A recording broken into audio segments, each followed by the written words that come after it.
In this video, I want to show you why tactics really is a very large, if not the largest portion of chess, with the example of a puzzle. So this is leechess.org, and I'm not going to tell you the weighting of this puzzle, just because it's an example puzzle, right? So when taking stock of this position right here, the position is pretty equal. So there's all minor pieces on board for both sides. Black is somewhat better developed. The king is not castled. Black has the c file open. So this is some potential future threats. Also, after white will castle in the future, probably to bring his king into safety. Black will always have this lurking bishop over here. Overall, black is winning. But you may have seen this.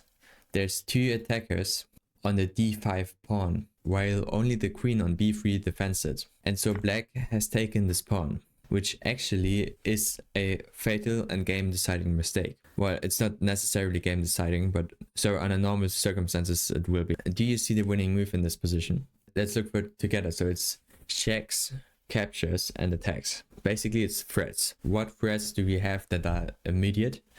Well, we can capture this. There's only captures, there's no check. But after we take this, black will take back and we have won nothing. In fact, black is going to trade more material and in the end convert its material advantage of 6 points, right? The bishop is worth 3 and we've lost 9. But consider knight takes f5. That's the other capture that we have. It already says right, and it's really interesting why. If black takes our queen, we can take his queen with check. He takes back and we take the bishop. As you can see, we win one minor piece, lose our queen, win his queen, lose our minor piece, but then win his bishop. So that in the end, he loses all these pieces while we get to keep these.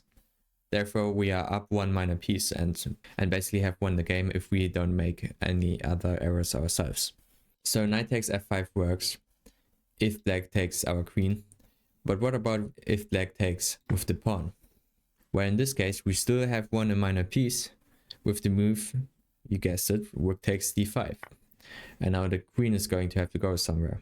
Now, obviously, no party has made any fatal errors so far in this opening.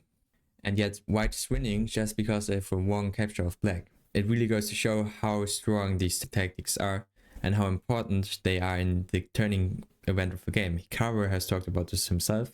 It's really just tactics. There's not much more to chess other than tactics, except when playing far above the master level. Basically, all that you have to care about as a player below 2000 ELO is that you gotta do tactics and you got to know some theory. That's it. So at the end of this video, what I wanted to show you is if black saw all of this, but still made the error with bishop takes d5, the game could have looked like this. That after knight takes f5, queen e6, we block the check with our bishop. And now the bishop takes the queen, knight takes bishop with check. The king moves, knight takes, the king is going to take back, we are going to take back, and it's the same thing again. So the point I'm making is that clearly, even in positional gameplay, it's still tactics that decides whether or not you win.